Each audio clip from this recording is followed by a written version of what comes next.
right here is putting the harness on. First things first, you want to make sure to get it up, get it out, make sure these aren't twisted up, make sure you don't have one like this, then you're not right, you can kind of tell. That doesn't look good.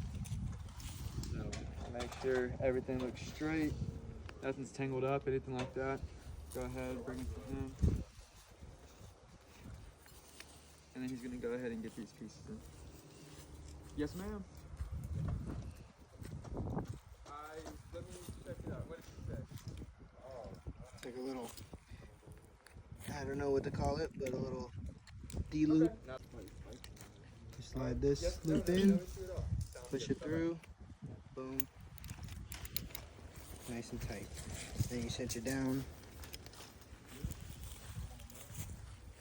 As tight as you can get it.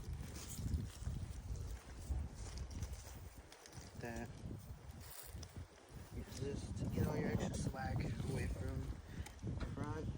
Same thing on the other side. See, let's get you over here.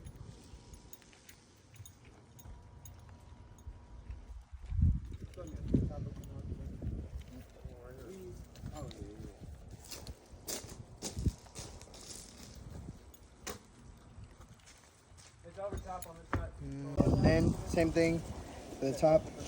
Slide this ring through the loop and pull it tight.